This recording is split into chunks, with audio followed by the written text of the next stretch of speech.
ওয়াজ করতে লেগেছে। হাজার হাজার মানুষ মজলিসে বসে রয়েছে। মালিক বিন দিনার আল্লাহর কথা নবীর কথা শোনাচ্ছে। এক যুবক দাঁড়িয়ে গেল, দাঁড়িয়ে গিয়ে বলছে, হুজুর বেয়াদবি নেবেন না, যদি ইজাজত দেন একটা প্রশ্ন করবো। মালিক বিন দিনার বলতে লেগেছে, কি প্রশ্ন করবে বাবা? বলো বাবা। ইজাজত দিলাম বাবা, বলো। মালিক বিন দিনার বলতে লেগেছে, হুজুর একটা সময় আপনি রাস্তায় মদ খেয়ে পড়ে থাকতেন হুজুর। লোকের সামনে বলছে, একটা সময় আপনি রাস্তায় মদ খেয়ে পড়ে থাকতেন, আজ আপনি ওয়াজ করছেন। হুজুর আমি আপনার বিরুদ্ধে নয়, আপনাকে অপমান করছি না। এই যে সারাবি থেকে আজ আল্লাহর রাহে ফিরে এসে আল্লাহর ওলি হয়ে গেছে, এই ইতিহাসটা কি করে হলো যদি আপনি আমাদেরকে জানাতেন, তাহলে আমরা বড় উপকারিত হতাম। কারণ আমরা আল্লাহ রাসূলকে ভালোবাসি। হযরত মালিক বিন দিনারের চোখ দিয়ে পানি গড়াতে লেগেছে। যুবকটা ঘাবড়ে গেছে। হুজুর হয়তো দুঃখ পেয়ে গেছে। আল্লাহর ওলিদেরকে দুঃখ দিলে লাভ হয় না লস হয়? আরে উলামায়েদের হয় ইহরাত করলে কুফরি হয়, ওলি আউলিয়াদেরকে অপমান অপদস্থ করলে কুফরি হয়, ঈমান বেরিয়ে যায়। নাউযুবিল্লাহ বলেন। নাউযুবিল্লাহ। তো ওই যুবকটা ঘাবড়ে গেছে, যা আমি তো হুজুরকে জানতে চাইলাম যে পরিবর্তনটা হলো কি করে, তাহলে আমরাও তো খারাপ রয়েছি, পরিবর্তন হতে হবে আমাদেরকে। তো হুজুর মনে হয় দুঃখ পেয়ে গেছে, ছেলেটা কাকুতি বিনতি করছে, হুজুর মাফ করে দেন, আমি আপনাকে হুজুর বিয়াদবি করতে চাই না। আমরা এতগুলো হাজার হাজার লোক বসে আছি, যদি আমরা জানতে পারি তাহলে আমরা সবাই উপকৃত হব যে কিভাবে আপনি এত চেঞ্জ হলেন। রাস্তায় মদ খেয়ে পড়ে থাকতেন, আজকে আল্লাহর ওলি হয়ে গেলেন কি করে? জোরে বলুন সুবহানাল্লাহ। কে চেঞ্জ করেছে? কে চেঞ্জ করেছে? রাজ আমার যুবক ছেলেটা হালকা বয়সে পেনশন করেছে, হালকা বয়সে মেলায় গেছে, ফান্সি বলে বন্ধুদের সঙ্গে একটু পার্কে টার্কে ঘুরতে চলে গেছে। হালকা বয়সে কখন একটু নামাজ কাজা করে ফেলেছে। একে ঘৃণা করছো? মসজিদ বাঁচানোর বেলায় ইরাই জান দেয়, ওলি সাহেব নামাজিরা কেটে পড়ে। আমি বলছি না নামাজিরা খারাপ, নামাজিরাও ভালো, রোজাদাররাও ভালো, হাজিরাও ভালো, কিন্তু এই ছেলেকে ঘৃণা করে তাড়িয়ে দিলে হবে না, এদেরকে বুকে নিতে হবে। এরাও আল্লাহ খানে নামাজি মুসল্লি আল্লাহ ওয়ালা হয়ে আপনাদের কাতারে এক হয়ে যাবে। বলুন সুবহানাল্লাহ। আমার কথা বুঝছেন তো? ভুল ব্যাখ্যা নেবেন না। নামাজ করা তখন বহুত মুশকিল। আমার এখন ওই সব ইরা এই যে বসে আছে সব কেটে কেটে 30 সেকেন্ডের বক্তব্য, 30 সেকেন্ডের বক্তব্য, বলো আমার কথায় ভোট দেবে, 30 সেকেন্ডের বক্তব্য ছেড়ে দিয়ে লোকের মাথায় হাত। পুরোটা দে না, পুরোটা দে। ওর পরেই রয়েছে যে বিজেপিকে ভোট দেওয়ালে ঈমান থাকবে না, হারাম। ওটা দেয়নি, শুনছেন না? চলে ওটা দেয়নি কেন? ওটা দিলে আব্বাস সিদ্দিকীর নামে যে পাড়ায় পাড়ায় বুঝাচ্ছে যে আব্বাস বিজেপির লোক, ওটা প্রমাণ হবে না। আর ওটা যদি প্রমাণ না করতে পারে তাহলে আব্বাস সিদ্দিকীর কথা ইরা শুনে নিলে এই জালিমদের তো চেয়ার উঠে যাবে। কথা ভুল বললাম? এটা পলিসি চলছে, পলিসি। মনে রেখে দিও, আব্বাসকে ভুল বুঝিনি, আব্বাস তোমাদেরকে বাঁচাবার চেষ্টা করছে, বাঁচাবার মালিক আল্লাহ। সাথ দাও, দুটো জিনিস তোমাদের জন্য, সাথ দাও।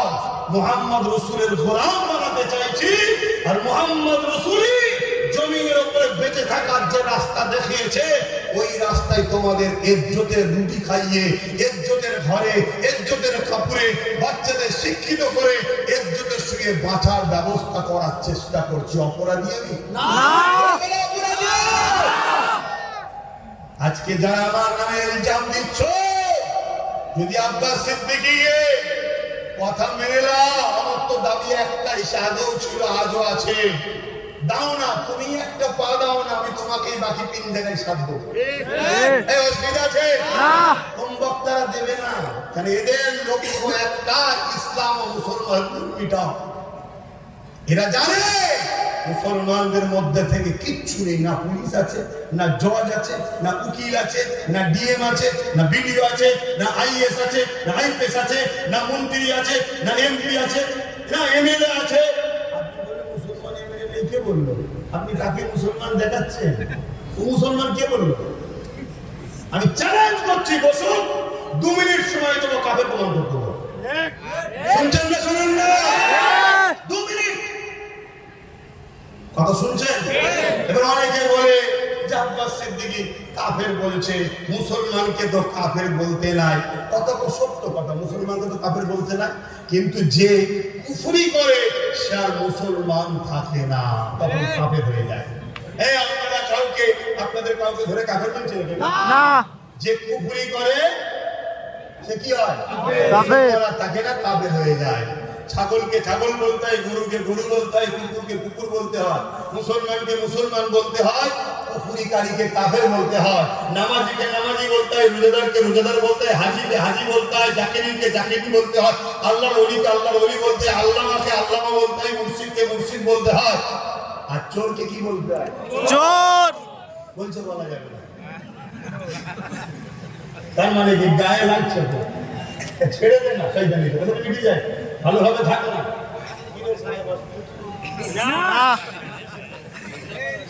একটুখানি মাঝে মাঝে একটু আমি আনন্দ করে, একটু মনটা ভিড়ি হয়ে গেল। আমাদের ইনশাআল্লাহ চিন্তা নেই, আমাদের রহমানুর রহিম আল্লাহ আছে, আর রাহমাতাল লিল আলামিন মুহাম্মদ রাসূল আছে। জোরে বলুন সুবহানাল্লাহ। বাকি যারা আমাদেরকে আল্লাহ রাসূলের সঙ্গে জুড়তে চাইবে, আমরা তাদের সাথে আছি, ঠিক না বেশি?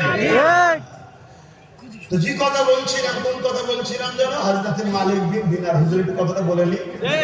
জিজ্ঞেস করছে, হুজুর কি করে হলো? হুজুর বিয়াদবি মাফ করবেন, আমি আপনাকে কষ্ট দিতে চাই।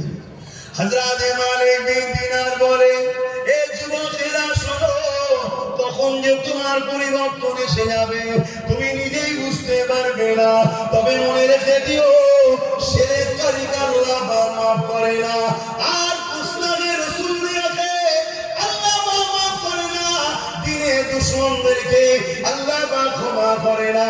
মনে রাখবে, তুমি অন্যায় করেছো, নামাজ কাজা করে ফেলেছো, রোজা কাজা করে ফেলেছো, অন্যায় করে ফেলেছো, আল্লাহ দয়াময় দয়া করে তোমাকে ক্ষমা করে দেবে। অদা করেছে, তুমি শুধু কাকুতি বিনতির সঙ্গে একবার মাথা নত করে বলো, আল্লাহ আমি আপনার দাসী, আমি অন্যায় করে ফেলেছি, ভুল করে ফেলেছি, আপনি আমাকে ক্ষমা করে দিন, মাফ করে দিন। আল্লাহ আল্লাহ পাখির ওয়াদা কোন সত্য, তিনি বলেছেন মাফ করে দেবো, কিন্তু শিরকের গুনাহ মাফ করে না। এই যুবকেরা, তরুণেরা মনে রেখে দেবেন, গোস্তাদের রাসূলের মাফ না, দ্বীনের দুশমনদের মাফ না। তাই বলে দিয়ে যায়, গুনাহ যদি হয়ে যায় মাফ আছে, দ্বীনের দুশমনি করবেন না। যারা দ্বীনকে মিটাতে চায় তাদের সঙ্গে দল করবেন না, যারা আল্লাহর বিরোধী করে তাদের সঙ্গে দল করবেন না, যারা নবীর বিরোধী করে তাদের সঙ্গে দল করবেন না, যারা মসজিদ মাদ্রাসা ভাঙতে চায় তাদের সঙ্গে দল করবেন না, যারা নিজেকে আল্লাহ বললে বড় খুশি বোধ করে, প্রতিরোধ করে না, নিষেধ করে না, এদের সঙ্গে দল করবেন না। এ আমার নবীর উম্মতেরা, একজন ইসলামের দায়ী হিসাবে, ইসলামের প্রচারক হিসাবে আমার দায়িত্ব আপনাদেরকে জানিয়ে দেওয়া। যারা বলে কোরআন মিটে যাবে, আমার উন্নতি শেষ হবে না, কোরআনের শেষ হয়ে যাবে, আমার উন্নয়ন শেষ হবে না, যারা কোরআনের মিটে যাবার কথা বলে, এই সকল ইসলামের দুশমন, কোরআনের দুশমনদের সঙ্গে দল করবেন না। দুনিয়া দুদিনের মজা দিতে গিয়ে আখিরাতটা বরবাদ হয়ে যাবে। দুনিয়ায় মজা পাচ্ছেনটা কি? ভিক্ষা ছাড়া আর কি পাচ্ছেন? এই সাবধান করে দিয়ে যায়। হ্যাঁ, দুনিয়াদারি করতে হবে, ব্যবসা করতে হবে, কারবার করতে হবে, রাজনীতি করতে হবে, রাষ্ট্র চালাতে হবে, ধর্মনীতি করতে হবে, নামাজ পড়তে হবে, সংসার করতে হবে, সবটা করুন, কিন্তু মনে রাখবে আল্লাহ রাসূল যাদের নারাজ, আল্লাহ রাসূলের দুশমন যারা, তাদের সঙ্গে নয়। এতে যদি জীবন চলে যায়, চলে যাবে। তারা আল্লাহ রাসূলের দুশমনদের কাছে বসে বিরিয়ানি খেতে আমরা রাজি নই, ঠিক না বেটি? বলুন ঠিক না? সত্য তো নাকি? দুদিন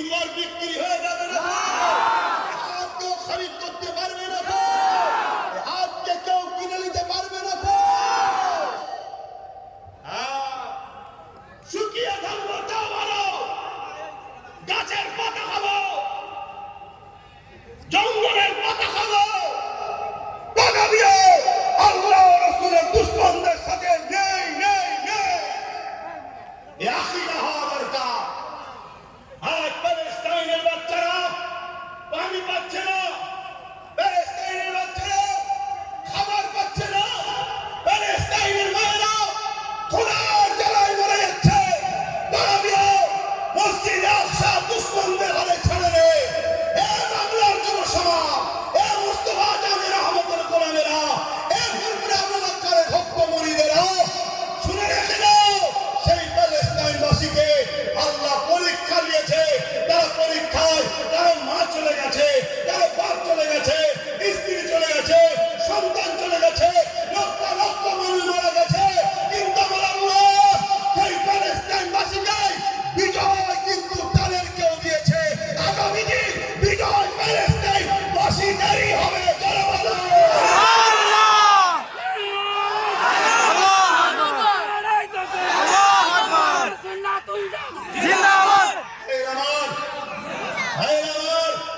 দুদিনের দুনিয়ার মায়াজালে পড়ে যাবেন না। শয়তানের দলে থেকেও মানুষ মরছে না, মরেনি। মরছে। জাহান্নামীদের সাথে থেকেও মানুষ মরছে না, মরেনি। মরছে। আবার অনেকে বলে কে জান্নাতে কে জাহান্নামে আল্লাহ ছাড়া কেউ জানে না। বলছে না, বলে না? বলছে। আর এক জাহান্নামের কুকুর। বুঝছেন তো নাকি? জি। এ শয়তান আল্লাহ ছাড়া কেউ জানে না, নবীকে বাদ দিল। শুনছেন তো? আল্লাহ ছাড়া কেউ জানে না, নবীটাকেই প্রথম বাদ দিয়ে দিয়েছে। আর নবীকে যে বাদ দেয় সে মুমিন থাকে আর না। তাই জন্য বলে না। যা ডাক্তারি পেশা, উকিলি পেশা, মাস্টারি পেশা করে খাচ্ছিস, করে থেকে যা। এদিকে মাথা ঢুকা দিয়ে আসেনি। বিরোধী আব্বাস সিদ্দিকীর করতে গিয়ে জাহান্নামের একজন চলে যেতে হয়, মাথায় রাখতে হবে। আমেরা চলে আসে, মালিক বিন দিনারের কথাটা ভুলে যাব, তাই একটু বলে দিই। হযরত মালিক বিন দিনার এই সময় বলতে লেগেছে, এ বাবা ছেলেরা, আজান হচ্ছে আপনাদের মহল্লায়, জি, মহলের পরে মহল্লায় এখন মাইকের সিস্টেম অনেক দূর যায়, এই মহল্লার পজিটিভটা আদায় করতে হয়। কথা বুঝে আসছে?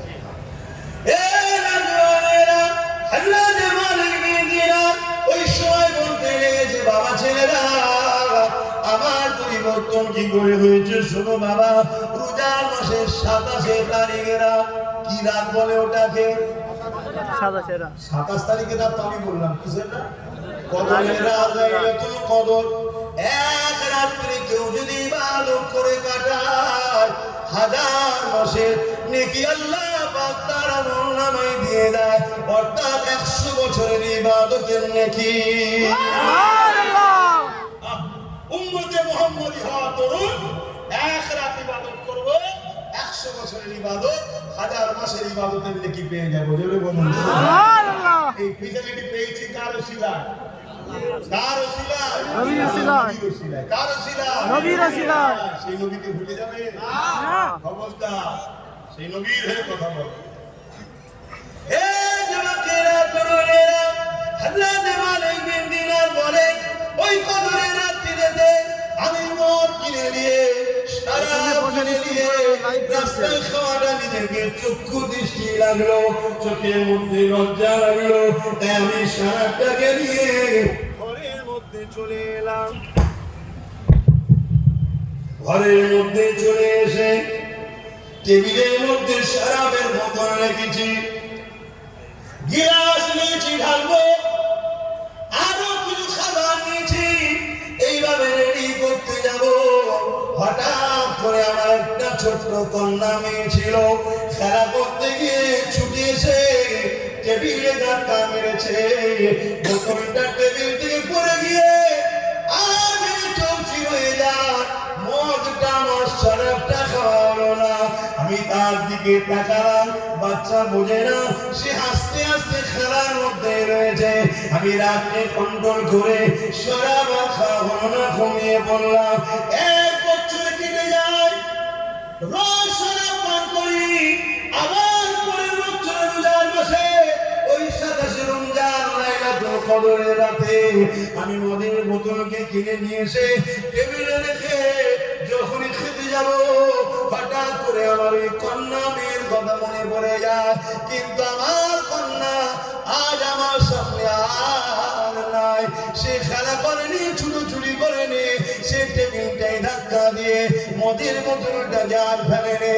কারণ আমার কন্যা ইন্তিকাল হয়ে গেছে, 6 মাস হয়ে গেছে। যখনই কন্যার কথা মনে পড়েছে আমার বড় বেদনা লাগলো। আর যদি আমার বাচ্চাটা থাকতো, এই দিনেতে শরাবের বোতল ফেলে দিয়ে আমাকে শরাব খাওয়া থেকে রুখে রেখেছিল, আজ তাকে সে হয়তো আবার ফেলে দিত। এই বলে মনে দুঃখে শরাব না খেয়ে আমি ঘুমিয়ে পড়লাম। যখনই ঘুমিয়ে পড়েছি, ওই ঘরের মধ্যে আমি দেখতে লাগলাম বিশাল এক ভয়ানক অজগর সাপ আমাকে ধাওয়া করেছে, আমাকে তাড়া করেছে। আমি সেই সাপের ভয়ে ছুটতে লেগেছি। ছুটতে ছুটতে রাস্তায় একটা দুর্বল কমজোর বয়স্ক মানুষকে দেখতে পেলাম। আমি তিনাকে বললাম, এই সাপ আমাকে খেয়ে নেবে, আপনি রাত থেকে আমাকে বাঁচা। ওই দুর্বল বয়স্ক মানুষটা বলতে লাগলো, এবারে তোমাকে এই সাপের হাত থেকে রক্ষা করার মতো আমার ক্ষমতা নাই।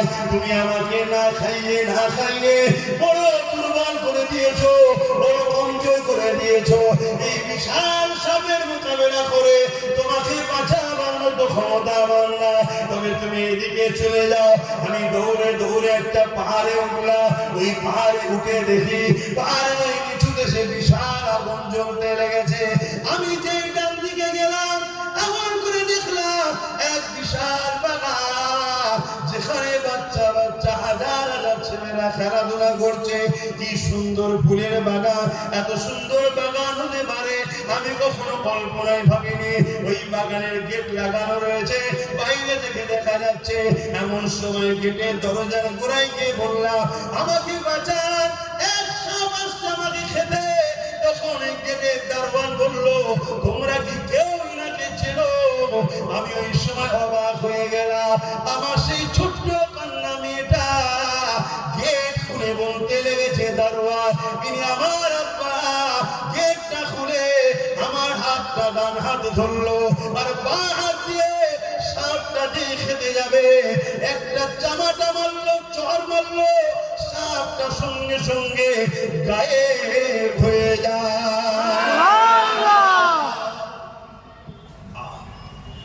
এই যুবকরা, হযরতে মালিক দিনার বলছি, শোনো বাবা, আমার পরিবর্তন কি হবে? কেউ মানুষ তার খারাপ থাকলে থাকতে পারে, যদি কেউ পরিবর্তন হয়ে তওবা করে, তার পুরাতন কথা তোলা কাবিরা গুনাহ। শুনছেন তো নাকি? আমার কাটিং ওয়াচকে নিয়ে হই হই এখন চলছে না চলছে? খুব সাবধান, এসব খপ করে পালিয়ে নিজেদের বাচ্চাদের ভবিষ্যৎ ক্ষতি করবেন না।